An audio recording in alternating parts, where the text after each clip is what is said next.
प्यारे बच्चों नमस्कार, मैं हूँ देव और आप देख रहे हैं हमारे चैनल द नॉलेज आइलैंड। और आज हम लोग पॉलिटेक्निक का ही डिस्कशन आगे कर रहे हैं। इससे पहले हम लोग फिजिक्स पार्ट का डिस्कशन किए थे कि 2018 में जो पॉलिटेक्निक का पेपर आया था उसमें फिजिक्स का हम लोग अच्छे से डिस्कशन किए थे। आज हम लोग मैथमेटिक्स पार्ट का डिस्कशन करने वाले हैं।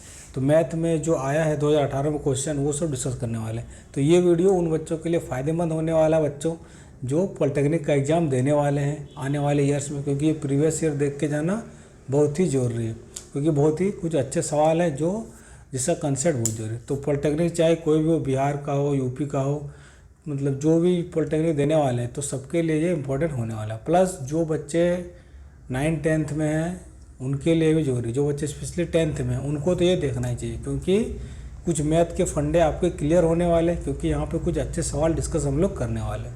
तो चलिए बच्चों, हम लोग आज का वीडियो शुरू करते हैं और इसका डिस्कशन हम लोग कंप्लीट करते हैं।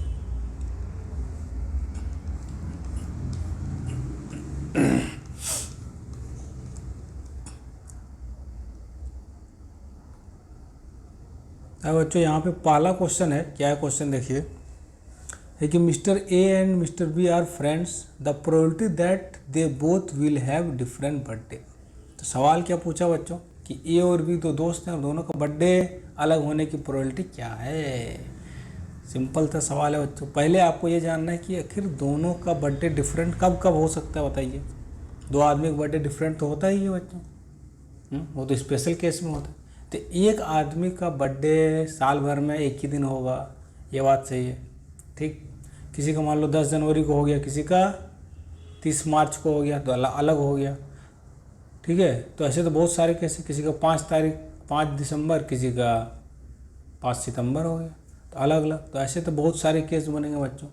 लेकिन हम लोग क्या निकालते हैं, पी ए बार, ये सुना होगा, probability of not A equal to 1 - P ए।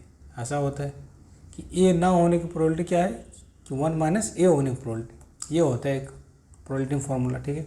तो उसी को हम लोग यूज करने वाले। तो प्रोबेबिलिटी कि सेम हो जाए, दोनों का बर्थडे सेम कब होगा, ये सोचने वाली बात है बच्चों। बताओ कि एक आदमी का बर्थडे तो एक दिन हो गया, मान लो किसी का 5 दिसंबर को बर्थडे है, अब एक आदमी का बर्थडे साल भर में एक ही दिन होता है, ठीक। तो दूसरे आदमी का भी बर्थडे उसी दिन होगा, तभी तो ये हो पाएगा कि दोनों का सेम हो। तो इसका मतलब प्रोबेबिलिटी ऑफ हैविंग बर्थडे है, ये मान लो इवेंट एक सेम बर्थडे हो तो एक ही दिन हो सकता है। 365 दिन में दोनों का एक ही दिन हो। टोटल कितने हैं बच्चों, 365। क्यों है, क्योंकि ये लीप ईयर नहीं लेना है, तो 365 डेज होता है। तो यहाँ पे 1 - 1/365 लिख देना है। इसको सॉल्व करेंगे, आपको आ जाएगा 364/365। तो ये आपको याद रखना। तो ये आपको याद रखना है कि probability having birthday on same day, दो आदमी का 1/65 होता है। और डिफरेंट बर्थडे मतलब not having on same day, different birthday मतलब ये कि दोनों का सेम ना हो, तो 1 - 1 कर देंगे, तो ये आंसर आ जाएगा बच्चों, ठीक है। अब मान लो ऐसा रहे कि तीन आदमी मान लो दिया हुआ है और तीनों का बर्थडे पूछ ले सेम दिन होगा, तो सोचो बच्चों क्या होगा। यदि 3 आदमी है, तीनों का बर्थडे सेम डे होना चाहिए, इसकी प्रोबेबिलिटी क्या होगी, उसकी भी प्रोबेबिलिटी 1/365 होगी। क्यों होगी, क्योंकि बच्चों 3 आदमी का बर्थडे एक ही दिन होगा, तो 365 में एक दिन कोई ऐसा होगा जिसमें ए का भी हो, बी का भी हो, सी का भी हो। सिंपल। चलो अभी हम लोग नेक्स्ट क्वेश्चन की ओर बढ़ते हैं बच्चों।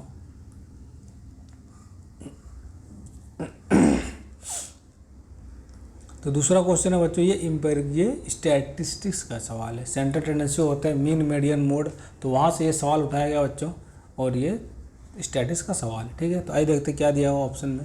ये लिखा है कि इंपेरिकल रिलेशन दिया हुआ है मीन मीडियन और मोड में, ठीक है। ये तीनों क्या होते हैं, सेंट्रल टेंडेंसी होते हैं। जैसे कि मान लो कोई एक डेटा है, जैसे मैंने बहुत सारे डेटा लिया, जैसे 1 1 2 2 2 3 3 ऐसा डेटा मैंने ले लिया, ठीक है। तो इस सब का सम करके, मीन क्या होता है, सबका सम करके जितना एलिमेंट उसको डिवाइड कर देंगे, तो मीन होता है, ठीक है।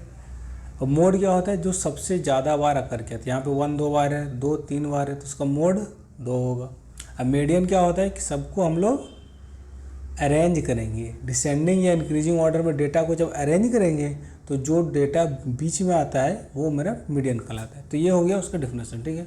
मीन मीडियन मोड क्या होता है ये पहले आपको मालूम है। फिर एक रिलेशनशिप होता है, उसी पे सवाल है कि एक रिलेशनशिप आपको हमेशा याद रखना है। क्या होता है, मैं लिख रहा हूँ रिलेशनशिप, आपको याद रखना है। क्या रखना है, तो ये होता क्या है, देखिए यहाँ पे लिख रहा हूँ बच्चों, क्या होता है कि मीन माइनस, ठीक है, मीन में से मोड चला गया, ये इक्वल टू होता है 3 टाइम्स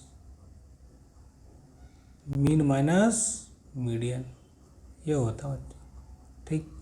तो इसी को आप जब सॉल्व करेंगे तो क्या होगा, 3 मीन आ जाएगा माइनस 3 मीडियन, तो 3 मीडियन को इधर ले आया मैं, यहाँ हो जाएगा 3 median, 3 mean minus 3 median, 3 median को इधर ले आया मैं, तो 3 मीन यहाँ आएगा, ठीक। इसको मतलब 3 मीन, उधर से 1 मीन आ गया, तो कितना हो गया 2 मीन, और माइनस मोड को इधर ले गए तो यहाँ हो गया प्लस मोड, ठीक। तो इसको आप सॉल्व करें तो आपको ये याद रखना है कि mean minus mode equal 3 times mean minus median, तो 3 median equal 2 mean plus mode होगा। तो ये पहला ऑप्शन ही मैच कर रहा है मेरा, ठीक। तो ये होगा आंसर, तो ये आपको याद रखना है, ठीक है बच्चों। अब नेक्स्ट क्वेश्चन में आते हैं हम लोग। देखिए नेक्स्ट क्वेश्चन क्या है, ये ज्योमेट्रिक सवाल है। Cone of height 24 centimetre and radius of base 6 centimetre is made up of a modelling clay, a child reshapes it in the form of shape then the radius of sphere is, ठीक है। तो spare का radius बच्चों पूछा है, क्या करना है, एक कोन दिया हुआ है, ठीक। इस कोन को हम लोग क्या कर रहे हैं, एक स्पेयर में बना रहे हैं। तो जब भी हम लोग एक शेप को दूसरे शेप में करते हैं तो क्या होता है बच्चों, वॉल्यूम सेम रहता है, क्योंकि जो मटेरियल हम लोग कोन बनाने में यूज हुआ है वो सारा मटेरियल स्पेयर बना रहे हैं। इतना सा लॉजिक लगाना बच्चों। तो इनिशियल वॉल्यूम जो कोन का है वही वॉल्यूम बाद में स्पेयर का होगा। तो आपको याद क्या रखना है, दोनों का वॉल्यूम क्या है उसका फॉर्मूला आपको याद रखना, ठीक। तो ये 1/3 पाई आर जो कोन है बच्चों, कोन का सिलेंडर इंटू एच ये होता है, कोन का वॉल्यूम ये होता है, ठीक। इक्वल टू स्पेयर का 4/3 आर एस स्पेयर का क्यूब होता है, ठीक। दिस इज द वॉल्यूम बच्चों। तो यहाँ से पाई बाय थ्री चल गया, हैप्पी बर्थडे हो गया। यहाँ पे क्या है, आर सी क्या दिया हुआ है 6, तो 6 का स्क्वायर, हाइट ऑफ कोन दिया हुआ है 24 बच्चों, तो यहाँ 4 इंटू आर एस का क्यूब, ठीक। 4 से ये कर लिया 6, तो इधर हो गया आर एस क्यूब इक्वल बच्चों यहाँ आ गया 6 क्यूब। इसका मतलब आर एस का वैल्यू 6, ऑप्शन ए आंसर होगा, ऑप्शन ए मेरा 6 आंसर। तो स्पेयर का रेडियस 6 होने से वॉल्यूम बराबर हो जाएगा, ठीक। तो आइए बच्चों नेक्स्ट सवाल की ओर हम लोग बढ़ते हैं। तो सवाल बहुत सिंपल आते हैं बच्चों, आपको थोड़ा दिमाग और ठंडे दिमाग से सॉल्व करना है, ठीक। देखिए यहाँ पे क्या है कि 2 cubes of volume 64 cm cube are joined end to end then the surface area of resulting cuboid, ये पूछा गया बच्चों। तो देखिए जो क्यूब होता है, क्यूब क्या होता है बच्चों, सिमेट्रिक शेप है, तीनों साइड बराबर होते हैं, ऐसा शेप का क्यूब होता है बच्चों, ये बात आपको पता होगी। और सब साइड बराबर होता है, तो इसका वॉल्यूम क्या होता है, एक क्यूब। और उसी 2 क्यूब दिया हुआ, एक क्यूब का वॉल्यूम 64 है, ठीक। तो ए का वैल्यू कितना हो गया बच्चों, 64 क्या होता है, 4 का क्यूब होता है 64 इक्वल टू ए क्यूब, इसका मतलब ए है 4। तो जो क्यूब है, क्यूब का साइड है 4, ठीक। और क्या दिया है कि दोनों क्यूब को साइड बाय साइड रख दिया गया। तो मैं देखिए डायग्राम बना दे रहा हूँ, ये एक क्यूब है, इसको यहाँ रखा गया, और एक क्यूब हम लोग यहाँ पर रख दिए बच्चे, ठीक है। तो साइड बाय साइड रखने से क्या है, ये तो 4 है, ये भी 4 हो गया, उसका हाइट और ब्रेथ ये दोनों 4 होगा। तो इसका हाइट एक्चुअली अब क्या है, क्यूबॉइड एक बन गया, दोनों को देखा जाए तो ये 8 हो जाएगा, हाइट 4 अब ब्रेथ 4 दोनों हो जाएगा।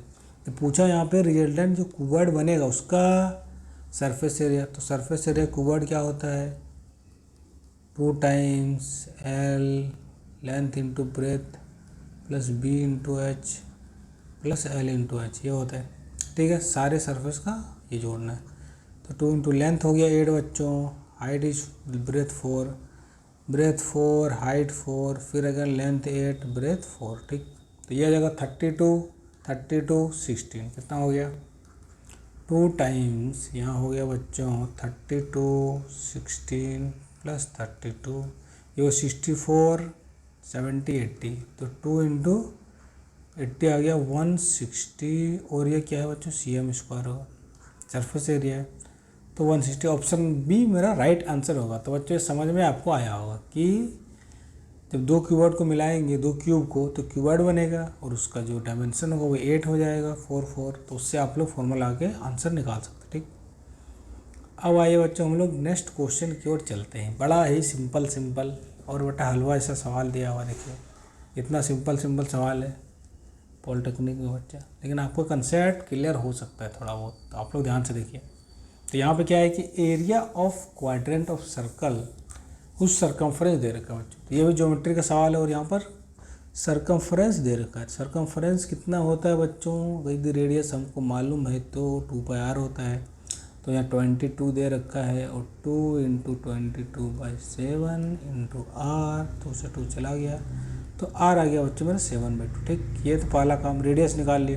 पूछा क्या यहाँ पर, एरिया ऑफ क्वाड्रेंट। क्वाड्रेंट मतलब क्या होता है, ये पूरा सर्कल है तो इसका 1/4 ये वाला एरिया पूछा है। तो मतलब टोटल एरिया πr² क्वाड्रेंट का बाय 4 मतलब 1/4 तो 1/4 कर देना बच्चों। तो रेडियस यहाँ पर डाल दो, 22/7 ये हो गया पाई, 1/4 रेडियस 7/2, अगेन 7/2 क्योंकि रेडियस का स्क्वायर करना हो तो एक 7 से एक 7 चला जाएगा, 2 से 11 चला जाएगा, तो बचेगा क्या 77/8 और ये मेरे cm² होगा। ठीक बच्चों, 77/8 ऑप्शन एरिया हुआ है। तो बच्चे सिंपल सवाल, बोलो मज़ा आया। तो बच्चों अब हम लोग आते हैं नेक्स्ट सवाल की ओर। बोलिए, नेक्स्ट सवाल की ओर आते हैं बच्चों। देखो क्वेश्चन नंबर 6 क्या है, ये भी ज्योमेट्री का है। उसमें अब दिया गया है कि ये फिगर है बच्चों और यहाँ पर TP and TQ are 2 tangent, इस पॉइंट से बड़ा 2 टेंजेंट डाला गया यहाँ पर, और POQ मेरे 110 डिग्री दिया हुआ। ठीक इतनी सी बात है। पूछा गया है एंगल PTQ, तो PTQ की वैल्यू बतानी बच्चों। तो देखो जब भी क्या होता है, एक सर्कल में बाहर पॉइंट से टेंजेंट डाला जाए और रेडियस इस पॉइंट को मिलाया जाए तो ये बेटा 90 होता है। ये बात आपको मालूम होनी चाहिए, नहीं मालूम है तो बच्चा कुछ तो झोल है, ध्यान दीजिए पढ़ाई में। ये टेंजेंट और रेडियस क्या होते हैं परपेंडिकुलर होते हैं, तो यहाँ पर दोनों परपेंडिकुलर हो गए बच्चों। ठीक, और POQT क्या है मेरा, ये क्वाड्रिलेटरल है। ये क्या बच्चों, क्वाड्रिलेटरल। क्वाड्रिलेटरल में सारे एंगल का सम कितना होगा 360 बुझे का, तो इसको मैं थीटा ले लेता हूँ, यही तो पूछा है। PTQ ये पूछा है, तो मैं लिखता हूँ theta plus 90 plus 110 plus 90 equal to 360 होना चाहिए बच्चों। तो थीटा यहाँ से क्या आ गया, बोलो बोलो बोलो 70 डिग्री आएगा कि नहीं, ये 180 70 बच्चों, सॉल्व करो 70 आ जाएगा। तो ये सिंपल सा सवाल है बच्चों। आइए हम लोग बच्चों अब चलते हैं नेक्स्ट क्वेश्चन की ओर बच्चों। ठीक, देखिए बच्चों यहाँ पर जो क्वेश्चन नंबर 7 है, ये क्या है, हाइट एंड डिस्टेंस से रिलेटेड क्वेश्चन है बच्चों। देखो angle of elevation top of tower from point on the ground which is 30 metre away from the foot of the tower is 30 degree, the height of tower पूछा बच्चों। ठीक, सवाल समझिए क्या है, ये एक टावर है भैया।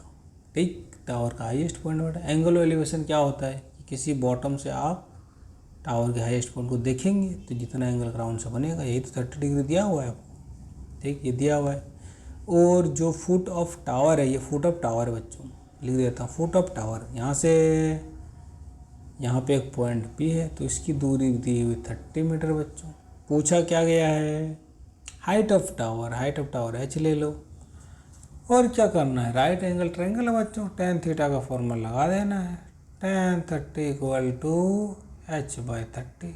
इससे आसान क्या होगा। अब बेटा आपको यह सब याद रखना है कि sin 30 क्या होता है 30 डिग्री, और sin cos 10 वैल्यू याद रखना है 60 डिग्री होता है, इसका भी sin cos 10 cot सब याद रखना है, 45 डिग्री का भी। तो ये सब ट्रिग्नोमेट्रिक वैल्यू आपको याद रखना है। तो tan 30 क्या होता है 1/√3 H/30। ठीक, अब जो है H मेरे को निकालना बच्चों, H इधर ले आओ, 30/√3, सिंपल से बात बच्चों। और 30 क्या लिख सकते हो, 10 इंटू √3 का होल स्क्वायर बच्चों बाय √3, तो √3 एक √3 कट जाएगा, बचेगा 10√3। तो 10√3 इसका आंसर होने वाला है। तो हाइट ऑफ टावर मेरा आ गया 10√3। सही है बच्चों। आइए हम लोग नेक्स्ट क्वेश्चन की ओर चलते हैं। ऐसा ही कुछ सिंपल सिंपल सवाल रहता है बच्चों। आइए, ये भी ट्रिग्नोमेट्री का ही सवाल है। देखो यहाँ पे 8 number, sec a + tan a 1 - sin a, तो इसको खोल लेना है बच्चों। ऑप्शन देख के ऐसा लग रहा है सिंप्लीफाई करना है, क्योंकि ऑप्शन एक टर्म्स में दिया है, तो आपको ये समझना होगा। तो sec को हम लोग लिख लेते हैं क्या बच्चों, 1/cos a plus tan theta होता है sin a/cos a। ये बात आपको मालूम होनी चाहिए बच्चों। ठीक, यहाँ पे 1 - sin a लिख लेते हैं, ये तो दिया हुआ है। अब यहाँ एलसीएम कॉस ले लो, यहाँ होगा cos ऑफ a, और यहाँ आ जाएगा बच्चों 1 + sin a, ठीक, इंटू 1 - sin ऑफ a। अब देखो यहाँ पर a + b a - b, ये क्या होता है बच्चों, ये आइडेंटिटी आपको याद रखनी है। a + b a - b = a² minus of b², ये होता है। तो यहाँ पे a मेरा है 1 और b है मेरा sin a, ठीक। तो इसको जब खोलोगे तो ये आ जाएगा 1 - sin² a/cos a। अब 1 - sin² क्या होता है बच्चों, ये ट्रिग्नोमेट्रिक आइडेंटिटी आपको तो याद होना चाहिए कि sin² a cos² a 1 होता है बच्चों। इसको याद नहीं है वो तो बड़ी गड़बड़ बात है, याद तो होना चाहिए आपको बेटा, ट्रिग्नोमेट्रिक आइडेंटिटी याद होना चाहिए। तो यहाँ पे 1 - sin² हो जाएगा cos² a bye cos a, तो एक cos एक cos कट जाएगा, बचेगा सिर्फ बच्चों क्या आंसर बचेगा, सिर्फ cos a। तो ये सिंप्लीफाई होकर आ रहा है cos ऑफ a। तो cos ऑफ a आंसर कौन सा है, ऑप्शन डी। तो डी मेरा होगा राइट आंसर। तब आइए बच्चों हम लोग नेक्स्ट सवाल की ओर बढ़ते हैं धीमे धीमे से। देखो बच्चों यहाँ पर क्या है, 9 क्वेश्चन जो है यहाँ पर क्या है, sin² + sin²। अब देखो यार, sin² + sin², ऐसा क्या सुने नहीं, क्या सुने हम लोग, sin² + cos² = 1 होता है सर, ये मानो। लेकिन यहाँ sin² + sin², कोई बात नहीं, थोड़ा दिमाग लगाओ बच्चों। देखो यहाँ पर कंप्लीमेंट्री करके कुछ आपने सुना होगा कि कंप्लीमेंट्री एंगल करके कुछ होता है, ठीक। क्या होता है sir, theta and 90 - theta are called complementary बच्चों, क्योंकि दोनों का सम जोड़ोगे तो कितना आएगा बोलो, 90 बराबर आएगा, ठीक। तो यहाँ पर वही है 63 + 27 कितना आ गया, 90। मतलब ये दोनों कम्प्लीमेंट्री हैं। वो जब कम्प्लीमेंट्री होते हैं तो इसको हम लोग लिख सकते हैं क्या, sin² 63 प्लस इसको लिखो sin ऑफ 90 - 63, ऐसा लिख सकते हैं बच्चों, और इसका स्क्वायर है पूरा, ठीक। तो sin 90 - थीटा क्या होता है, ये तो आपको मालूम होना चाहिए। sin 90 - थीटा cos थीटा होता है बच्चों, और cos 90 - थीटा sin थीटा। तो यहाँ आ गया ये sin² 63 प्लस sin 90 - 63, ये हो जाएगा cos² 63, और sin² थीटा cos² थीटा होता है 1, तो उसका आंसर हो गया बी। आंसर होगा 1 बच्चों, सिंपल सी बात है, सिर्फ एक आंसर होगा। तो अब हम लोग आ जाते हैं बच्चों क्वेश्चन नंबर 10वां। ये भी है सिंपल सा सवाल बच्चों, sin 2a = 2 sin a दिया हुआ है। तो यहाँ पे आपको एक चीज़ ध्यान रखना है कि sin 2a क्या होता है, ये आपको याद रखना बच्चों। ट्रिग्नोमेट्रिक फॉर्मूले याद रखने पड़ेंगे। यहाँ लिखा हुआ sin 2a = 2 sin of a बच्चों, ये समझो। sin 2 थीटा होता है, मैं लिख देता बच्चों, क्या आपको याद रखना है, sin 2a cos a = 2 sin a, ऐसा होने वाला है। 2 से 2 कट गया बच्चों, ठीक। अब क्या करें, इसको इधर ले आओ, sin a मत काटना बच्चों, मैथ में इक्वेशन में कभी काटना नहीं चाहिए, मैं बता रहा हूँ। इसको इधर ले आओ, इसको इधर लाओ, ये होगा sin a, ये होगा cos a, और ये हो जाएगा -sin a = बच्चों 0। अब मैं ले रहा हूँ sin a को बाहर और लिख रहा हूँ cos a -1 = 0। इससे बड़ा 2 सॉल्यूशन आ रहा है, sin a = 0 और cos A minus one equal to zero. इसका मतलब साइन ए जीरो, इसका मतलब ए जीरो हो सकता है या नहीं तो कुछ 2 पाई मल्टीपल हो।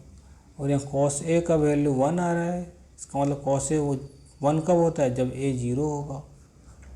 तो यहाँ पर वही ऑप्शन बच्चों जीरो ही दोनों आंसर आ रहे हैं, तो जीरो मेरा राइट आंसर होगा। तो जीरो हम लोग मान देते हैं। ठीक है बच्चों, और तो कोई सॉल्यूशन दिख नहीं रहा। 30 डालोगे बच्चों, 30 से चेक कर लो। अब एक और काम कर सकते हैं आप लोग इसमें, क्या कि ऑप्शन डाल के चेक कर सकते हैं। 0 0 बराबर आ रहा है, 30 डालेंगे तो साइन 30 कितना होगा, हाफ होगा। ठीक, हाफ तो यहाँ 1 आ जाएगा। और यहाँ साइन 30 या 60√3 ये बराबर नहीं होगा। 45 डालेंगे तो √2, तो √2 इधर आएगा, और इधर में या 90 तो 1 आ जाएगा, तो भी बराबर नहीं। 60 डालेंगे तो भी बच्चों बराबर नहीं आएगा। ऐसा भी कर सकते हैं आप लोग, या फिर सॉल्व कर भी सकते हैं जैसा मैंने बताया। तो ये बेटा ज़्यादा अच्छा है कि आप सॉल्व करें और आंसर लाएं। ठीक, अब हम लोग आ जाते हैं क्वेश्चन नंबर 11 पर। ठीक, तो 11 नंबर क्वेश्चन क्या बच्चों, देखो यहाँ पे cot थीटा इक्वल टू लिखा हुआ है 7/8, 1 plus sine theta minus sine. इसको बेटा क्या करना, सिंप्लीफाई। तो ये ध्यान से देखो क्या लिखा हुआ है, a plus B A minus B, वही लिखा हुआ है। यहाँ भी a plus B A minus B, और अभी मैंने बताया कि a plus B A minus B क्या होता है, A square minus B square. तो यहाँ 1 माइनस साइन स्क्वायर थीटा लिखा हुआ है, नीचे लिखा हुआ 1 माइनस कॉस स्क्वायर थीटा। और 1 माइनस साइन स्क्वायर थीटा क्या होता है, कॉस स्क्वायर थीटा होता है बच्चों, क्योंकि sine square plus cos square 1 होता है। ठीक, तो उसको उधर ले जाएंगे, दोनों साइन से कॉस स्क्वायर हो जाएगा, और नीचे हो जाएगा साइन स्क्वायर थीटा। तो कॉस बाय साइन होता है cot square theta, cot theta square हो जाएगा। तो कॉट थीटा का वैल्यू 7/8 है, 7/8 का होल स्क्वायर करना है तो आ जाएगा 49/64। देखिए ऑप्शन सी मेरा होगा राइट आंसर बच्चों। तो सिंपल ट्रिग्नोमेट्रिक आइडेंटिटी, एक ही आइडेंटिटी पे बार बार सवाल आ रहे, देखिए ऐसा तो लगने का हाल है। अब हम लोग आते हैं बच्चों नेक्स्ट सवाल की ओर, क्वेश्चन नंबर 12। ठीक है, तो आइए बच्चों हम लोग क्वेश्चन नंबर 12 देखते हैं। ठीक, 12 क्या बच्चों का, value of k points A B and C are collinear. मतलब 3 पॉइंट कोलिनियर होंगे। 3 पॉइंट कोलिनियर कब होते हैं बताओ बच्चों, कोऑर्डिनेट ज्योमेट्रिक सवाल है। जैसे 3 पॉइंट मान लो ए है, ये बी है, ये सी है, ये तीनों कोलिनियर मतलब एक ही लाइन पे लाई करेंगे। कोलिनियर का मतलब ये होता है कि तीनों एक ही लाइन पे लाई करेंगे। इसका मतलब क्या, मैथमेटिक्स में कैसे लिखेंगे इसको कि तीनों कोलिनियर, कंडीशन क्या होगा। तो स्लोप इक्वल करो बच्चों, 2 पॉइंट्स ले लो ए और बी, इसका slope equal to m of B C, इसका slope equal to m of A C, इसका स्लोप।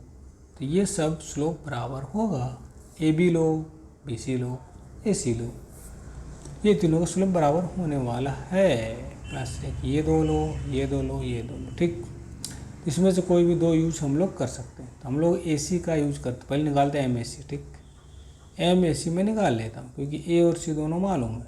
स्लोप कैसे निकलता लाइन का, 2 पॉइंट दे रखा हो मेरे को, अगर यदि x1 y1 and Bombay x2 y2, तो स्लोप ऑफ लाइन जो निकलता है उसको बोलते हैं y2 minus y1 bye x2 minus x1। ये फॉर्मूला आपको नहीं मालूम तो मालूम कर लो, और ये आपको तो याद रखना ही चाहिए, बहुत ही इंपॉर्टेंट फॉर्मूला है। किसी लाइन का स्लोप क्या होता है, मतलब वो एक्स एक्सिस से कितना एंगल बनाता है बच्चों, स्लोप बोलते हैं। ये निकालते हैं हम लोग ऐसे कोऑर्डिनेट में। ठीक, अब मैं यहाँ y2 लिख लेता हूँ। y2 मेरा इसको मैं ले लिया हूँ x1 y1, ये मेरा x2 y2, ऐसे लिख रहा है।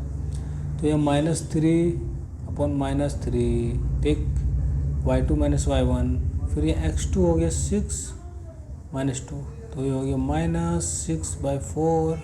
तो m of A C equal to -3/2। ठीक, अब मैं लिखता हूँ m ऑफ बी सी।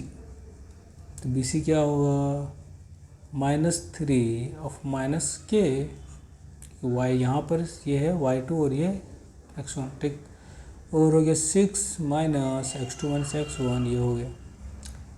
तो ये आ रहा है बच्चों -3 -k/2 आ रहा है, ये हो गया m ऑफ बी सी। अब ये दोनों को बराबर करना है, तो मैं यहाँ पे बराबर करना, देखो बच्चों यहाँ पर मैं लिख रहा हूँ -3/2 इक्वल टू -3 माइनस k/2। ये दोनों स्लोप को बराबर करना है तभी तो आएगा। तो 2 से 2 चला गया तो क्या बचा -3 equal to -3 equal to -k। इसको थोड़ा सॉल्व करो, -3 कट जाएगा, इधर आएगा तो k बराबर बच्चों आ गया 0। ठीक, k बराबर है 0, इसका मतलब k का वैल्यू 0 लेने से ये सारा कोलिनियर हो जाएगा।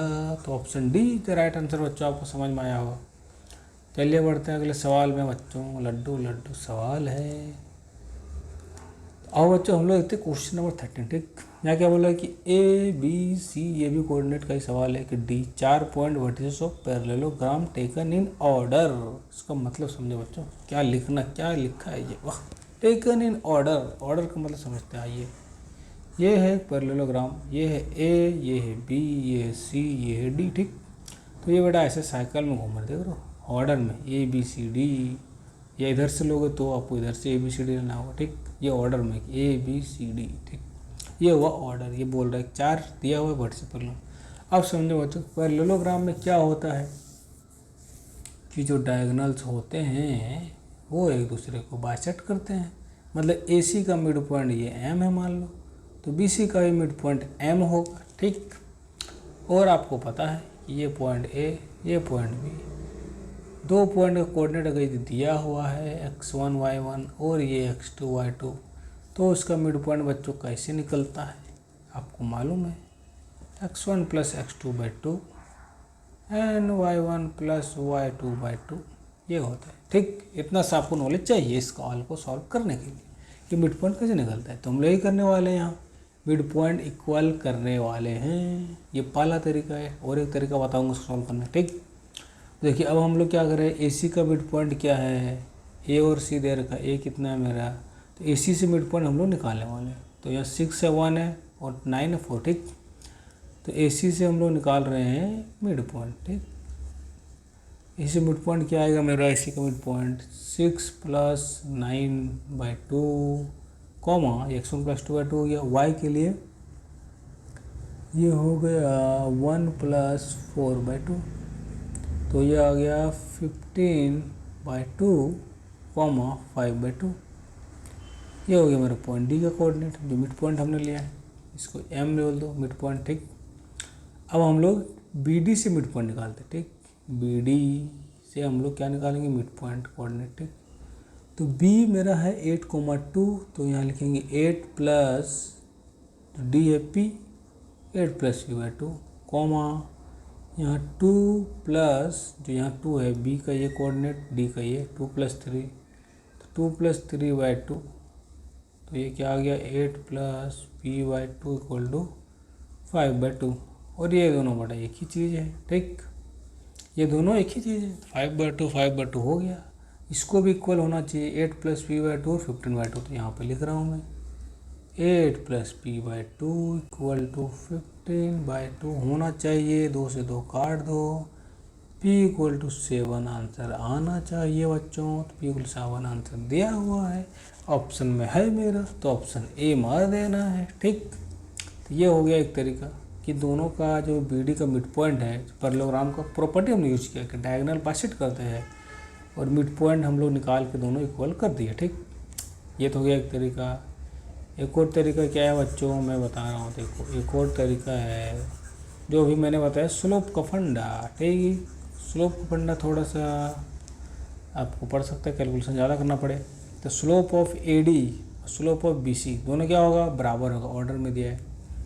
तो स्लोप ऑफ ए डी आप लिख लो, स्लोप ऑफ ए डी वैसे लिखोगे y2 - y1, slope of B सी निकालोगे y2 - y1/x2 - x1, दोनों को इक्वेट करोगे तो आपका आ जाएगा 7। तो ये बच्चा आप खुद से ट्राई कर लेना। ठीक, अभी मैं आगे बढ़ रहा हूँ, वो दूसरा मेथड मैंने बता दिया कैसे आप कर सकते हो, और एक तरीका। अब मैं नेक्स्ट सवाल की ओर बढ़ रहा हूँ बच्चों। यहाँ पर देखो क्या लिखा है 14 में, the ratio in which the line joining the points this and this is divided by Y axis. बच्चों समझो, पूछा क्या गया है कि 2 लाइन है, ये भी कोऑर्डिनेट ज्योमेट्री का ही सवाल है, ठीक। दे रखा 2 लाइन, एक पॉइंट है 5,6 और एक पॉइंट है -1, -4, ठीक। ये कहीं पर भी होगा। तो पूछा है बच्चों कहीं y एक्सिस पड़ेगा बीच में, जैसे मान लो ये मैं एक्सिस बना देता हूँ, ठीक। ये 5,6 है तो ये इधर कहीं आएगा फर्स्ट क्वाड्रेंट में, और ये -1 तो ये यहाँ पर कहीं पॉइंट आएगा। तो ये पॉइंट को मैं से ज्वाइन करता हूँ, तो y एक्सिस ये वाला पॉइंट जो डिवाइड करेगा, ये पूछा गया बच्चों, ठीक। तो y एक्सिस यहाँ देखो ये है 5,6 और ये होगा -1, ठीक। तो पूछ रहे ये पॉइंट जो डिवाइड करेगा इसका क्या पूछा है, रेशियो पूछा, किस रेशियो में डिवाइड करेगा ये। तो लाइन डिवाइड करता है किसी पॉइंट को, उसके लिए क्या हम लोग जानते हैं, सेक्शन फार्मूला। सेक्शन फार्मूला आपको पता होना चाहिए, तभी आपको ये सवाल समझ में आएगा। सेक्शन फार्मूला क्या बोलता है बच्चों, अगर यदि कोई एक बी और एक बी पॉइंट है और m/n लाइन डिवाइड होता है तो इसका इससे मल्टीप्लाई, तो कोऑर्डिनेट ऑफ m जो हम लोग लिखते हैं वो m ये x2 है तो mx2 nx1 bye m + n ऐसे होता है, और फिर y के लिए my2 ny1 bye m + n होता है, ठीक। ये तो होता है सेक्शन फार्मूला, उसी को हम लोग लगाने वाले हैं। तो यहाँ पे देखिए क्या करना है बच्चों, यहाँ पर एक चीज़ और दिमाग लगाना है कि जब पॉइंट क्या दिया y एक्सिस का कोऑर्डिनेट क्या होता है, y एक्सिस में जब भी आएगा तो उसका x कोऑर्डिनेट तो हमेशा 0 ही होगा, और बाकी y कोऑर्डिनेट कुछ भी मान ले तो अल्फ़ा है, ठीक। तो अब मैं क्या करता हूँ, मैं मान लिया k/1 रेशियो में डिवाइड हो रहा है, तो मैं m का क्या लिखूँगा, x कोऑर्डिनेट लिखूँगा। क्यों लिखूँगा, क्योंकि ये पता है कि इसका वैल्यू 0 आना चाहिए, 0 से मैं इक्वेट कर लूँगा, ठीक। तो मैं यहाँ लिखूँगा 5 इसको इससे मल्टीप्लाई 1 -1 बाय k + 1 = 0। ये मुझे पता है क्योंकि ये x 0 होगा, तो y एक्सिस पे वो लाइक कर रहा है, ठीक।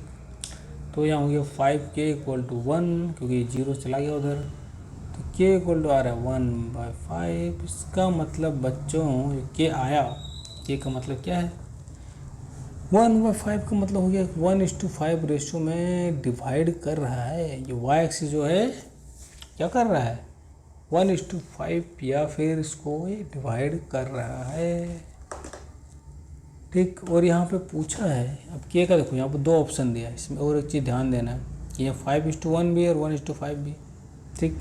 तो आंसर कौन सा होगा, देखो ध्यान से देखो, यहाँ पे क्या बोला है कि ratio in which the line joining points this and this. तो पहले ये लेना है बच्चों, आपको इधर से देखना है कि इधर कितना होगा, इधर कितना, k का वैल्यू क्या आ रहा है 1:5। इसका मतलब कि यहाँ जब मैं लिखूँगा तो यहाँ 1:5, इसका मतलब फिर से ड्रॉ बनाता, ठीक। यहाँ -1 -4 है, और इधर तो कहीं मेरा एक्सिस है, ठीक। और ये है 5,6, तो 1:5, तो 1/5 यहाँ डालोगे तो 1:5, तो 1 इधर आएगा और 5 इधर आएगा, ठीक। जो y एक्सिस है ये लेंथ 1 आएगा और ये लेंथ आपको 5 आने वाला है, तो y axis divide this into this हो जाएगा 5:1। ये समझना बच्चों, कि दोनों ऑप्शन है बच्चों, आप फंस सकते, ये गलत होगा ऑप्शन, ये सही होगा। ये पूछा है पहला पॉइंट ये है, तो ये इस टू ये इधर से देखना है, तो ये 5 होगा और ये 1 होगा, तो 5:1 मेरा आंसर होगा, ठीक। अब हम लोग आते हैं क्वेश्चन नंबर 15 में बच्चों, देखो क्या है सवाल, बात समझ में आई बच्चों। रेशियो, अब देखो A B C B D E are 2 equilateral triangle such that D is mid point of B C, the ratio of area of triangles of A B C and B D E is, वाह क्या सवाल है, equilateral triangle पे सवाल है बच्चों। मैं थोड़ा डायग्राम यहाँ बनाता हूँ, दे रखा है कि ए बी सी एक इक्विलेटरल ट्रायंगल है and B D E are 2। अब बेटा बी डी ई कहाँ पर है कुछ पता नहीं है मेरे को, ए बी सी तो मालूम है इक्विलेटरल, लेकिन बी डी इक्विलेटरल, अब डी कहाँ पर है, D is mid point of B C, तो डी यहाँ पर है बच्चों, ये मालूम चल गया। और ई कहाँ पर है इसका कोई ठिकाना नहीं, तो मैं ई इधर ले लेता हूँ, तो बी डी ये हो गया इक्विलेटरल ट्रायंगल, ठीक। तो ये ए है और ये मिड पॉइंट है तो इसका a/2 हो जाएगा साइड इसका, ये मतलब ये भी a/2 ये भी a/2, कि बी डी ये भी इक्विलेटरल है ये भी इक्विलेटरल। अब पूछे रेशियो ऑफ एरिया। अब दो इक्विलेटरल ट्रायंगल क्या होते हैं, सिमिलैरिटी पढ़ा होगा तो याद आएगा बच्चों, क्या चमका। दो इक्विलेटर हमेशा सिमिलर होते हैं, ठीक। सिमिलर होने का मतलब एरिया ऑफ ABC, जब दो ट्रायंगल सिमिलर होते हैं तो उनके एरिया का रेशियो क्या होता है, उनके कॉरस्पॉन्डिंग साइड का रेशियो का स्क्वायर होता है। ये बात मालूम होनी चाहिए बच्चों। अब देखो ये चीज़ यहाँ मैं लिख रहा हूँ, तो AB मेरा क्या है A, तो A स्क्वायर, और BD क्या है a/2 इसका होल स्क्वायर, तो फाइनली ये आ जाएगा A square by A square, नीचे आएगा 4 तो 4 चल जाएगा ऊपर, तो 4:1 आ रहा है रेशियो। और option see the right answer, क्योंकि ABC बड़ा ट्रायंगल है बच्चों ऐसे भी, तो ये 4:1 होगा। ये मतलब इसका एरिया 4 है और इसका एरिया 1 होगा, समझ रहे। हाँ, इसका एरिया 4 है तो इसका एरिया 1 होगा, इसका 16 होगा तो इसका 4 होगा। द रेशियो है ये 4:1। आपको समझ में आया होगा, सिमिलैरिटी लगाना है। तो अब आइए बच्चों देखते हैं 16 नंबर क्वेश्चन। थोड़ा सा बच्चों बेटा अभी थकना नहीं है, थकना मना है। पूरा क्वेश्चन आज हम डिस्कस करेंगे। 50 क्वेश्चन बच्चों अभी डिस्कस होगा एक ही वीडियो में। मज़ा आने वाला सब। देखो यहाँ पे ये AP ये बच्चों अर्थमेटिक प्रोग्रेशन का सवाल है, और आपको मालूम होगा अर्थमेटिक प्रोग्रेशन क्या होता है। जब दो टर्म होते हैं उससे कॉमन डिफरेंस सेम होता है, कांस्टेंट होता है बच्चों से। जब first term last term AP दे रखा है तो फर्स्ट टर्म A1 लिख लेता हूँ मैं 17, और लास्ट टर्म को L लिख लेता हूँ मैं 350 दे रखा है बच्चों, ठीक। पूछा गया है द कॉमन डिफरेंस इज 9, यहाँ D भी दे रखा है 9 बच्चों। पूछा है the number of term, simple. इससे आसान सवाल क्या हो सकता है पीछे बताओ यार, कुछ नहीं। लास्ट टर्म लिखना है 350 equal to A1 plus n-1 into D होता है। कोई भी जनरल टर्म Tn बराबर, तो Tn लास्ट में ले लिया तो टोटल नंबर टर्म्स आ जाएंगे। यहाँ 17 यहाँ 350, बस आपको कैलकुलेट सही से करना है। इस सवाल में कुछ है ही नहीं बच्चों कि मैं क्या बताओ। सिंपल सवाल है, नंबर टर्म्स पूछा गया है, माइनस कर लो। 350 में 17 जाएगा तो 7 जाएगा 343, और अगेन 10, तो ये 333। आहा क्या नंबर है, n-1 इंटू 9, तो 9 से इसको काट दो बच्चों। यहाँ देखो n-1 इक्वल टू 333 बाई 9, 9 से डिविजिबल है कि सम इसका, तो ये 3 है बच्चों। 9 आ रहा है देख रहे हो, 333, तो 9 3 27, और यहाँ हो जाएगा 36 9 7 63, तो n इक्वल टू आ रहा है 37 प्लस 1 इक्वल टू 38। तो बच्चों जो लास्ट टर्म आ रहा है वो 38th टर्म आ रहा है, इसका मतलब टोटल नंबर टर्म 38 है इसमें, ठीक। सिंपल सवाल, फॉर्मूला कैलकुलेशन सही से करना था। अब आते नेक्स्ट सवाल बच्चों, APGP का ये था। ये सवाल लड़को बच्चों, सम ऑफ फर्स्ट 15 मल्टीपल्स ऑफ 8। तो पहले समझो कि क्या ये सवाल क्या करना है, क्या आप सारा मल्टीपल लिख के ऐड करेंगे। गधा मजदूरी नहीं करना है, थोड़ा दिमाग लगाओ। AP चैप्टर आपने पढ़ा है, तो पहले मल्टीपल्स को थोड़ा लिखो। 15 मल्टीपल्स ऑफ 8 लिखना है बच्चों, तो पहला 8 होगा, फिर 8 इंटू 2 होगा, फिर 8 इंटू 3 होगा, ऐसे चलता जाएगा बच्चों, और लास्ट में आ जाएगा 8 इंटू 15। ये हो गया 15 मल्टीपल्स। अब इसको थोड़ा ध्यान से देखो, 8 को बाहर ले लो तो यहाँ 1 plus 2 plus 3 plus dot dot dot plus 15। ये क्या दिख रहा है बच्चों, 1 2 3 4, ये sum of natural numbers, sum of consecutive natural numbers. Sum natural numbers क्या होता है formula, n into n plus 1/2, जितने नंबर है बच्चों ये आपको यहाँ लगाना है। तो ये हो जाएगा आपका 8 इंटू नंबर टर्म्स का कितना है 15 इंटू 16/2, ये हो गया 8। तो 8 इंटू 15 इंटू 8, ये 15 इंटू 8 कितना होगा 80, और 40 120 इंटू 8 और 12×8 = 96, 960 आ रहा है बच्चों। Option Bombay is the right answer. ठीक, सारा जोड़ना नहीं था बच्चों, थोड़ा दिमाग लगाना था। सम नेचुरल नंबर कंसेप्ट का एप्लीकेशन पूछा गया था यहाँ पर, आपको समझ में आया होगा। तो आइए हम लोग देखते हैं अगला क्वेश्चन बच्चों। सिंपल सिंपल सवाल है। अब देखो मेरे क्वेश्चन 18 क्या है, ये भी एपी का ही सवाल है। The sum of 700 used to be given 7 cash prize to students of a school for their academic excellence. वाह, बच्चे स्कूल में अच्छे करे तो उन्हें प्राइज देना चाहिए बच्चों। देना चाहिए कि नहीं देना चाहिए यार, बच्चे काफ़ी मेहनत करते हैं पढ़ाई लिखाई में, उनके प्रोत्साहन के लिए प्राइज़ तो देना बनता है। लेकिन इतना सस्ता प्राइज़ दे रहे हैं लोग, कोई नहीं। 700 यूज टू गिव 7 कैश, इसमें 700 रुपये में 7 प्राइज, बड़ा सस्ता स्कूल है भाई, क्या कर सकते हैं हम लोग। इससे अच्छे जाल बड़ी खिला देते हैं स्कूल वाले, टॉपर से उनको हैं 700 रुपये को 7 प्राइज बना रहे हैं, बताओ यार। सम ऑफ इतना to given to 7 cash prize बच्चों to students of school for their academic excellence. Each prize is 20 less than each preceding prize. Find the first prize amount. तो देखो बच्चों यहाँ पे क्या करना है, बोला क्या गया है, जो पहला प्राइज है, मान लो कुछ भी, पहला प्राइज का दाम x है, फर्स्ट प्राइज, तो सेकंड प्राइज होगा प्रीसीडिंग प्राइस से 20 रुपया कम है, मतलब x - 20 होगा, फिर x - 40 होगा, फिर x - 60 होगा, मतलब 20 रुपया घटते जा रहा है बच्चों।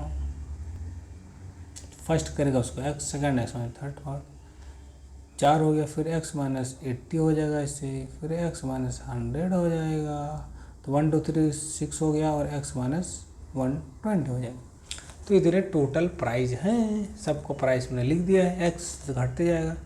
अब सारे प्राइस को यदि जोड़ दिया जाए तो भैया मेरे 700 रुपया आता है, ये क्वेश्चन में बोला है।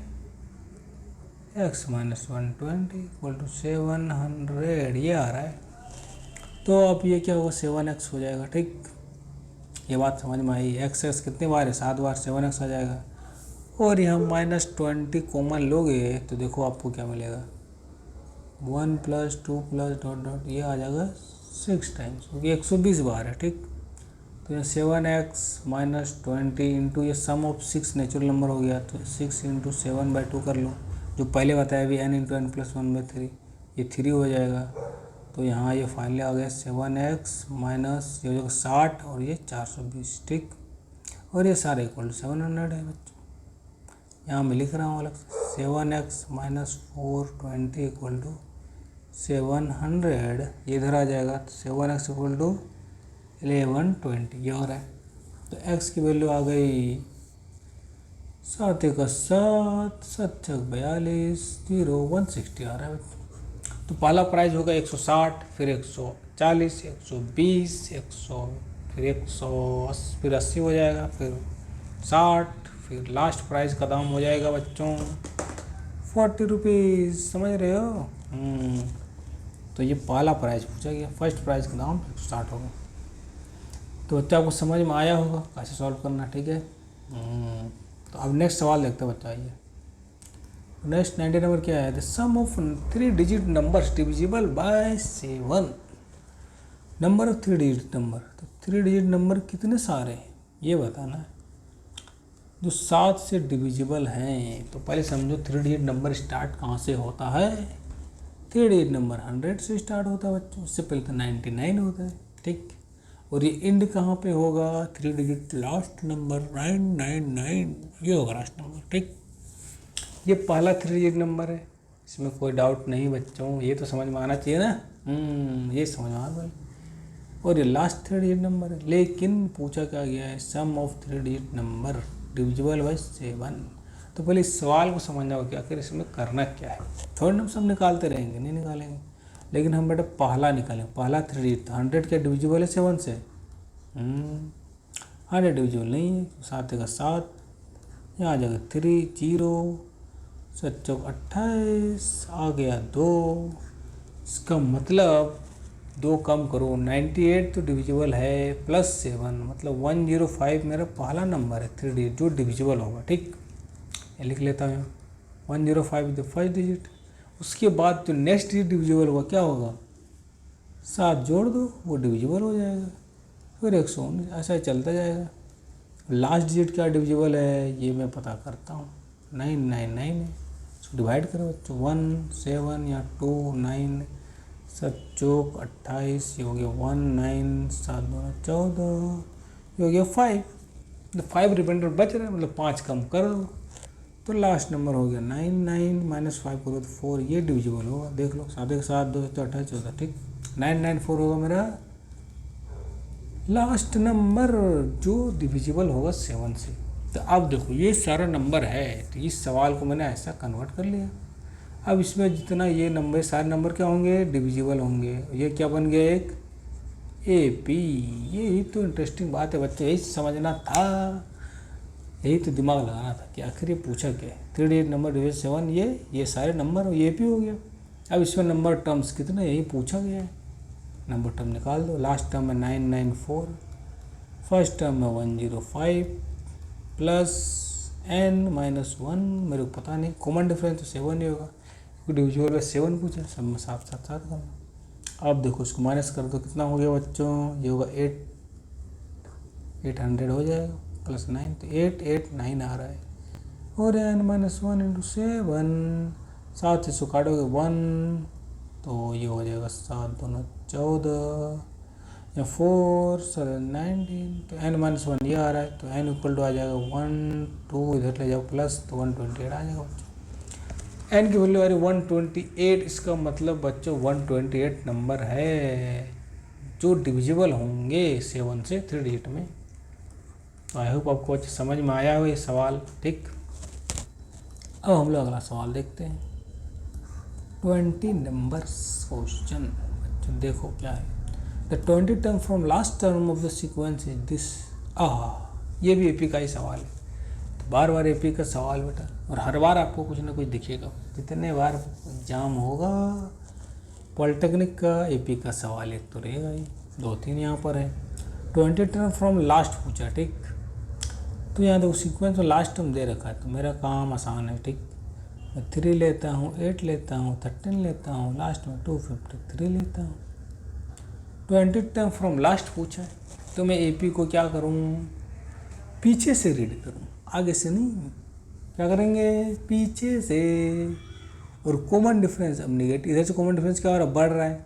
अब समझो मैं AP इधर से देख रहा हूँ, ठीक। मैं 253 से स्टार्ट कर रहा हूँ पीछे से, तो 5 घटा देंगे, ये हो जाएगा 248 आ जाएगा, 243 आ जाएगा। अब AP मेरा ऐसे जा रहा है, तो इधर से 20 टर्म जो आएगा वही तो होगा, इधर से 20 टर्म लेना है। तो कॉमन डिफरेंस अब हम कर देंगे -5, तो मेरा फर्स्ट टर्म है ये 253, ये हो गया मेरा, क्या बोलते हैं, थोड़ा सा बच्चों गड़बड़ हो गया। देखो यहाँ पे क्या लिखना है, जो TN होता है वो A + n-1D होता है, ठीक। अब मैं क्या कर रहा हूँ, मैं स्टार्ट यहीं से कर रहा हूँ, ठीक ना। जो TN निकालना है, कितना निकालना है, इधर से 20 टर्म, तो मैं अब रिवर्स चलूँगा, तो इसको 253 लिख दो प्लस n-1, n कितना 20 -1 19, D कितना लेना बच्चों -5, क्योंकि मैं अब डिक्रीज करूँगा, तो ये आ जाएगा 253 - 95, और यही होगा मेरा T20 टर्म। ये किधर से, लास्ट से होगा, ठीक। अब माइनस कर लो, ये हो गया 8,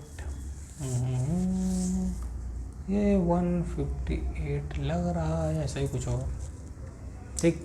100 चला गया मान लो, तो 153 5 ऐड कर दो, 150 आ रहा है बच्चों, कैलकुलेट कर लेना सिंपल, ठीक। तो 20 का आंसर है 158। तो आपको समझ आएगा, लास्ट से जब टर्म निकालना है तो पीछे से चलो, ये एक तरीका है, ये एक तरीका है कि कॉमन डिफरेंस निगेटिव ले सकते। और एक तरीका इसको सॉल्व करने क्या है कि टोटल टर्म निकालो, फिर आप पता करो कि स्टार्टिंग से कौन सा टर्म होगा। मतलब टोटल टर्म मेरा आ गया n, ठीक। तो 20 टर्म फ्रॉम लास्ट, तो स्टार्टिंग से क्या होगा, n-20 + 1, ये टर्म होगा फ्रॉम स्टार्ट। और फिर यहाँ पर AP आपको लगाना होगा ये वाला, ये term from start equal 20 term from last, तो इसका ये टर्म को निकालना पहले से। तो यहाँ पे पहला टर्म 3 डालेंगे, और ये इसके जगह यहाँ डाल देंगे n-1 की जगह, और D डाल देंगे बच्चों 5, तो आ जाएगा, ठीक। मैं जो बताइए सही है बच्चों। और ये इससे करना, ये सिंपल पड़ेगा आपको, ठीक। रिवर्स एपी लगा देना। तो हम लोग देखते हैं बच्चों 21 नंबर्स क्वेश्चन, ठीक। तो यहाँ एपी जीपी का बहुत सारा सवाल है, एपी का ही सारा सवाल देखिए। There 23 rose plants in the first row, 21 in the second row, 19 in the third row, and so on. There are 5 rose plants in the last row. Then find the number of rows in the flower bed. ये भी AP का ही सवाल है बच्चों, ये थोड़ा word में दिया हुआ है और कुछ बात नहीं। तो पहला रो में 23 है, नेक्स्ट रो में 21 है, फिर 19 है, फिर चलता गया और लास्ट में 5 है, ठीक। कितने सारे टर्म आगे देखिए, सब डिक्रीज हो रहा है। कॉमन डिफरेंस कितना है इस एपी में? -2, डिक्रीज हो रहा है। पूछा है the number of rose in the flower bed, तो रोज ये पहला रो है बच्चों, ये दूसरा रो है, ये तीसरा। तो नंबर ऑफ रो पूछा, सिंपल है। मैं क्या करूँगा, लास्ट टर्म मेरा ये है तो वही रो आ जाएगा। ए कर देता हूँ +n-1 इंटू कॉमन डिफरेंस -2 लिख देता हूँ, ठीक। अब यहाँ 5 - 23 कर दो, यहाँ n-1 इंटू -2 कर दो बच्चों। ये हो गया तुम्हारा 18 5 23 होता है, तो -18 हो गया ये। और n-1 -2 है, तो -2 यहाँ से कटेगा तो 9 आ जाएगा बच्चों। तो n-1 बराबर 9 आ रहा है, तो n = 10 आ रहा है। इसका मतलब जो लास्ट वाला है ये 10वां रो है, क्योंकि 10वां टर्म है, तो आंसर 10 हो जाएगा, सिंपल। क्या बात समझ में आई बच्चों? ये भी सवाल एपी का ही है, ठीक।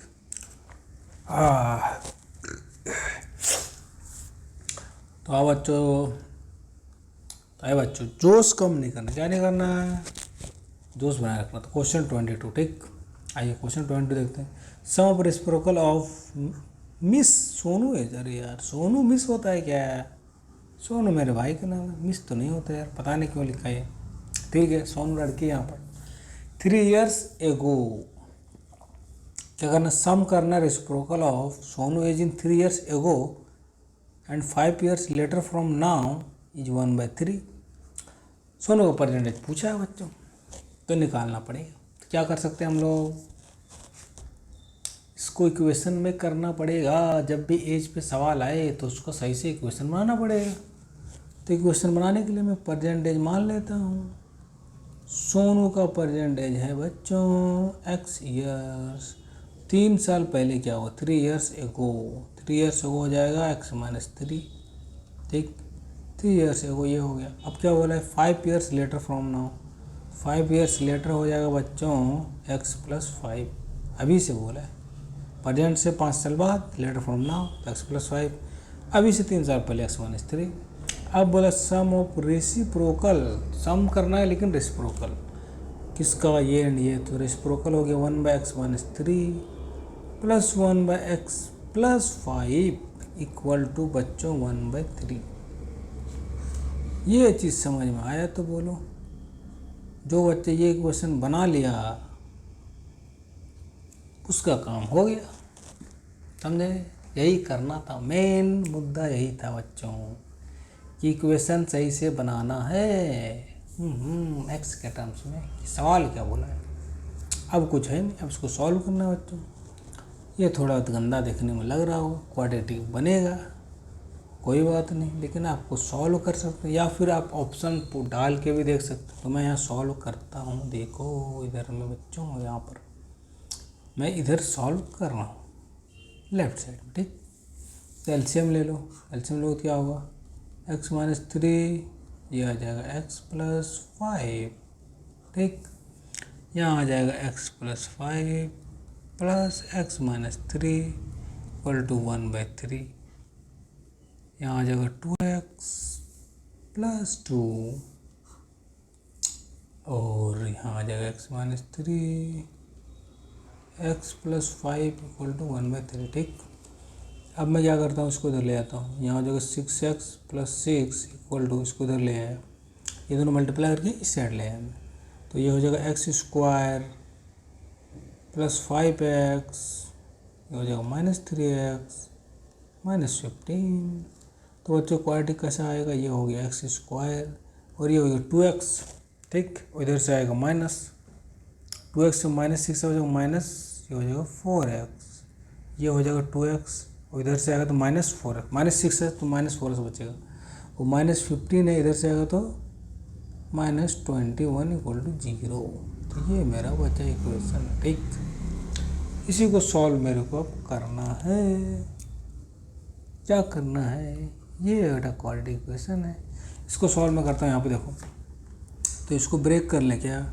21 किसका मल्टीप्लिकेशन आएगा सोचो, 7 × 3 मल्टीप्लिकेशन 21 आता है, डिफरेंस 4 आता है। तो क्वाड्रेटिक इक्वेशन फैक्टराइज कर लेंगे, x² -7x plus 3x -21 equal to 0, ऐसा कर सकते हैं अपन। तो x ले लो, x -7 ले लो, ये आ गया +3, यहाँ पर x -7 इक्वल टू 0, फिर ये x -7 और बच्चों x +3 इक्वल टू 0। इसका 2 आंसर आएगा, x इक्वल टू 7 आ रहा है और x इक्वल टू -3। लेकिन एज क्या -3 हो सकता है बच्चों, नहीं, -3 माइनस ऐसा कुछ नहीं होगा। तो बच्चों मेरा आंसर हो गया 7 ही तो वैलिड आंसर, यहाँ टिक कर देना बच्चों। तो आपको समझ आ गया, इक्वेशन बनाना है और फिर इस क्वाड्रेटिक इक्वेशन को सॉल्व करना है। तो देखो इसको, लेकिन ये क्वेश्चन था क्वाड्रेटिक इक्वेशन का, इसको फ्रेम किया गया था एज के टर्म्स में, ठीक बच्चों। अब आइए हम लोग चलते हैं नेक्स्ट क्वेश्चन, ठीक। देखो यहाँ पर 23 क्या बोल रहा है, ए मोटर बोट वो speed is 18 km/h in still water, ठीक। मोटर बोट है और उसका दिया हुआ है स्टिल वाटर में, मतलब स्पीड ऑफ बोट ही दिया हुआ है, ठीक। बोट कितना है 18 km/h, takes 1 more hour to go from, वो इतना kilometre up stream then to return down stream to same spot, the speed of stream. यहाँ पे क्या है, स्पीड ऑफ बोट दिया हुआ है, वेलोसिटी ऑफ रिवर हम लोग क्या मान लें, x मान लेते हैं, ठीक। तो अप स्ट्रीम में वेलोसिटी क्या होगा बच्चों, अप स्ट्रीम में कम हो जाता है, 18 - x हो जाता है। ये सवाल क्या है, अप स्ट्रीम डाउन स्ट्रीम जो बोट प्रॉब्लम है उससे, ठीक। तो स्पीड क्या होगा, अप स्ट्रीम में माइनस हो जाता है क्योंकि बोट चलता है रिवर अपोजिट में, और डाउन में हो जाएगा स्पीड आपका 18 + x, ये हो गया पहली। और यहाँ पे क्या दिया हुआ है, इक्वेशन यहाँ भी फ्रेम करना, ठीक। मोटर बोट हुई स्पीड यहाँ दे रखा है, और still water takes 1 hour more time to go from, distance कितना जाना है 20 km up stream, then to return down stream. तो बेटा वही हमको जाना कहाँ से कहाँ है, जाना है 24 अप स्ट्रीम और फिर यही आना है डाउन स्ट्रीम में, ठीक। और दोनों में टाइम का डिफरेंस दिया 1 hour, तो टाइम जो इनिशियल होगा और टाइम फाइनल होगा तो टाइम मेरे को निकालना, ठीक। तो मैं क्या करता हूँ 24, टाइम क्या होता है डिस्टेंस बाय स्पीड, ठीक। तो 24 हो गया, और इसको अप स्ट्रीम में ज़्यादा टाइम लगेगा तो 18 - x ये है, -24/18 + x इक्वल टू 1 दिया हुआ, ये 1 hour लेगा, ठीक। Distance by speed time, distance time, ये दोनों डिफरेंस 1 hour, ठीक। ये इक्वेशन बनेगा। अब इसको सॉल्व करना है, क्या बनेगा, अब सारा मुद्दा इसको सॉल्व करने का है। पहला काम इसको फ्रेम करना था सही से, क्या क्वेश्चन बोला है, और अब इसको सॉल्व करना है। तो मैं देखिए सॉल्व कर रहा हूँ, 24 ले लेते हैं कॉमन, यहाँ एलसीएम लेंगे तो आएगा 18 + x, ठीक, -18 + x, ये आने वाला है, नीचे आ जाएगा 18 - x और ये 18 + x, ठीक, और इक्वल टू 1 दिया हुआ है। इसको थोड़ा सॉल्व करोगे तो ये आ जाएगा 18 से 18 चला जाएगा, आ जाएगा 24 × 2x इक्वल टू, ये दोनों इधर साइड ले जाओ तो a + b -b है, तो ये हो गया 18² - x²। इसको थोड़ा सही से यहाँ लिखते हैं तो ये आ जाएगा इधर x², इधर हो जाएगा +48x, ये हो जाए -18² हो जाएगा 324 = 0। अब बच्चों ये आ गया क्वाड्रेटिक, ठीक। अब फिर क्वाड्रेटिक को सॉल्व करना पड़ेगा। अब क्या कर सकते हो बताओ, इस क्वाड्रेटिक को सॉल्व कैसे किया जाए, बताइए बताइए। थोड़ा तो दिमाग लगाइए बच्चों।